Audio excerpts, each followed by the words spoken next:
ప్రపంచ ప్రారంభం. మొట్టమొదట దేవుడు ఆకాశాన్ని భూమిని చేశాడు. భూమి మొత్తం శూన్యంగా ఉండెను. భూమి మీద ఏమీ ఉండలేదు.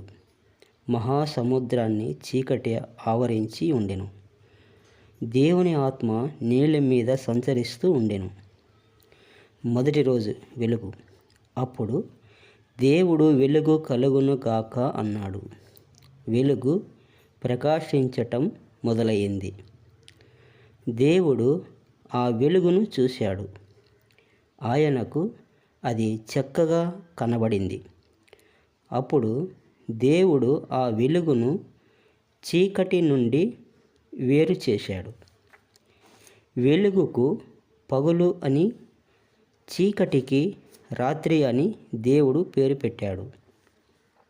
అస్తమయము అయింది. ఆ తర్వాత ఉదయము అయ్యింది. ఇది మొదటి రోజు. రెండవ రోజు ఆకాశం. అప్పుడు దేవుడు జలములను 2 భాగాలుగా చేయుటకు అంతరిక్షం ఉండునుగాక అన్నాడు. కనుక దేవుడు అంతరిక్షాన్ని చేసి నీళ్లను పేరుపరిచాడు. కొంత నీరు అంతరిక్షం పైగాను, కొంత నీరు అంతరిక్షం క్రిందను ఉంది. దేవుడు ఆ అంతరిక్షానికి ఆకాశము అని పేరు పెట్టాడు. అస్తమయము అయ్యింది. ఆ తర్వాత ఉదయము అయ్యింది. ఇది రెండవ రోజు. మూడవ రోజు. అప్పుడు దేవుడు పొడనేల కనబడినట్లు ఆకాశము క్రింద ఉండే నీరు ఒక్క చోట చేరునుగాక అన్నాడు. అలాగే జరిగింది. ఆ పొడి నేలకు భూమి అని దేవుడు పేరు పెట్టాడు. మరియు ఒక చోట చేరిన నీటికి సముద్రాలు అని దేవుడు పేరు పెట్టాడు. ఆయనకు ఇది చక్కగా ఉన్నట్లు కనబడింది. అప్పుడు దేవుడు భూమి గడ్డిని, ఆహార ధాన్యపు మొక్కలను, ఫలవృక్షాలను మొలపించును గాక. ఫలవృక్షాలను విత్తనాలు గల పండ్లను పండిస్తాయి. మరియు ప్రతి మొక్క తన సొంత రకం విత్తనాన్ని రూపొందిస్తుంది. ఈ మొక్కలు భూమి మీద పెరుగునుగాక అన్నాడు. అలాగే జరిగింది. గడ్డిని, ఆహార ధాన్యపు మొక్కలను భూమి మొలిపించింది. మరియు అది విత్తనాలు గల పండ్ల చెట్లను మొలిపించింది. ప్రతి మొక్క తన సొంత రకం విత్తనాలను రూపొందించింది. దేవునికి ఇది చక్కగా ఉన్నట్లు కనబడింది. అస్తమయం అయ్యింది. ఆ తర్వాత ఉదయము అయ్యింది. ఇది మూడవ రోజు.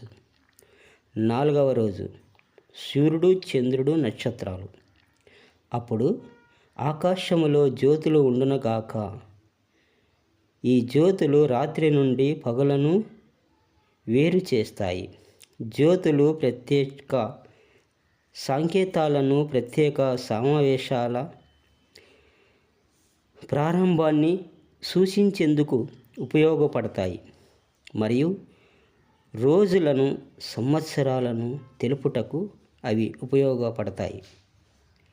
భూమి మీద వెలుగును ప్రకాశింపచేయుటకు ఈ జ్యోతులు ఆకాశంలో ఉంటాయి అని దేవుడు అన్నాడు. అలాగే జరిగింది. కనుక ఆ 2 పెద్ద జ్యోతులను దేవుడు చేశాడు. పగటి వేళను ఏలుటకు దేవుడు పెద్ద జ్యోతిని చేశాడు. రాత్రి వేళను ఏలుటకు ఆయన చిన్న జ్యోతిని చేశాడు. దేవుడు నక్షత్రాలను కూడా చేశాడు. భూమి మీద ప్రకాశించుటకు ఈ జ్యోతులను దేవుడు ఆకాశములో ఉంచాడు. పగటిని, రాత్రిని ఏలుటకు ఈ జ్యోతులను ఆకాశములో ఉంచాడు. ఈ జ్యోతులు చీకటి నుండి వెలుగును వేరు చేశాయి. దేవునికి ఇది చక్కగా ఉన్నట్లు కనబడింది. అస్తమయం అయ్యింది. ఆ తర్వాత ఉదయము అయ్యింది. ఇది 4వ రోజు. 5వ రోజు.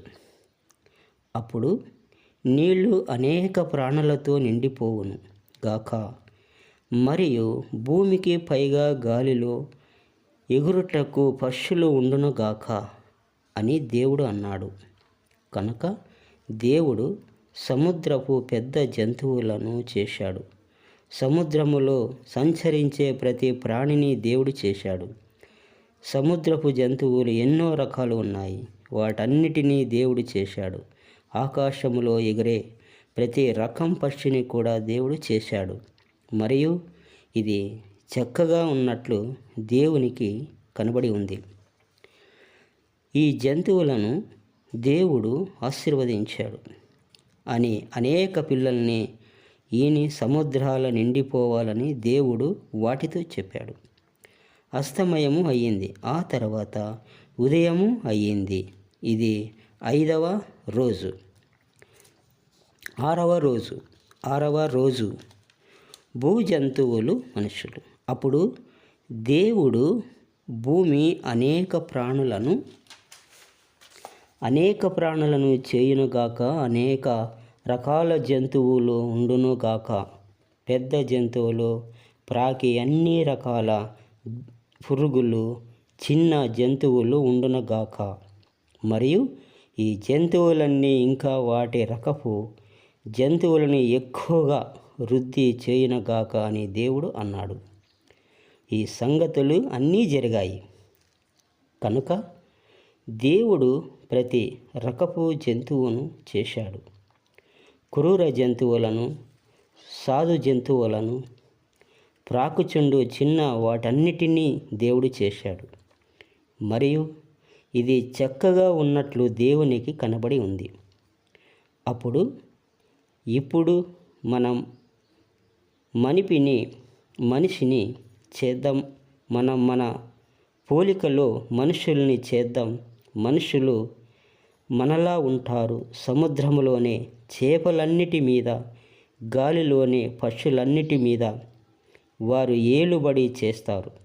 భూమి మీద పెద్ద జంతువులన్నిటి మీదను, ప్రాకు చిన్న వాటన్నిటి మీదను వారు ఏలుబడి చేస్తారు అని చెప్పాడు. కనుక దేవుడు తన సొంత రూపంలో మనుషుల్ని చేశాడు. తన ప్రతి రూపంలో దేవుడు మనుషుల్ని చేశాడు. దేవుడు వారిని మగ, ఆడ, వారిగా చేశాడు. దేవుడు వారిని ఇంకా అనేక మంది ప్రజలు ఉండునట్లు పిల్లలను కనండి, భూమి మీద నిండిపోయి దాన్ని స్వాధీనము చేసుకోండి, సముద్రములో చేపల మీద, గాలిలో పక్షుల మీద ఏలుబడి చేయండి, భూమి మీద సంచరించే ప్రతి ప్రాణి మీద ఏలుబడి చేయండి అని ఆశీర్వదించాడు. ఆహార ధాన్యపు మొక్కలన్నిటినీ, ఫలవృక్షాలన్నిటినీ నేను మీకు ఇస్తున్నాను. ఆ చెట్లు విత్తనాలు గల పండ్లను పండిస్తాయి. ఈ ఆహార ధాన్యము పండ్లు మీ ఆహారం అవుతుంది. మరియు పచ్చ మొక్కలు అన్నిటినీ జంతువులకు నేను ఇస్తున్నాను. ఆ పచ్చి మొక్కలు వాటికి ఆహారం అవుతాయి. భూమి మీద ప్రతి జంతువు, గాలిలో ఎగిరే ప్రతి పక్షి, భూమి మీద ప్రాకుచుండు చిన్న ప్రాణులు అన్నీ ఆహారాన్ని తింటాయి అని దేవుడు చెప్పాడు. ఈ సంగతులు అన్నీ జరిగాయి. దేవుడు తాను చేసిన అంతా చూశాడు. అది అంతా చాలా చక్కగా ఉన్నట్లు దేవునికి కనబడి ఉంది. అస్తమయము అయ్యింది. ఆ తర్వాత ఉదయము అయ్యింది. కనుక భూమి, ఆకాశం వాటిలోని ప్రతి పూర్తి అయ్యింది. దేవుడు తాను చూస్తున్న పని ముగించాడు. కనుక 7వ రోజు దేవుడు తన పని నుండి విశ్రాంతి తీసుకున్నాడు. 7వ రోజును దేవుడు ఆశీర్వదించి దానిని పవిత్ర దినంగా చేశాడు. దేవుడు ప్రపంచాన్ని చేసేటప్పుడు జరిగించిన పని అంతటి నుండి ఆ రోజున విశ్రాంతి తీసుకున్నాడు గనుక ఈ రోజును ఆయన ప్రత్యక్షమైనదిగా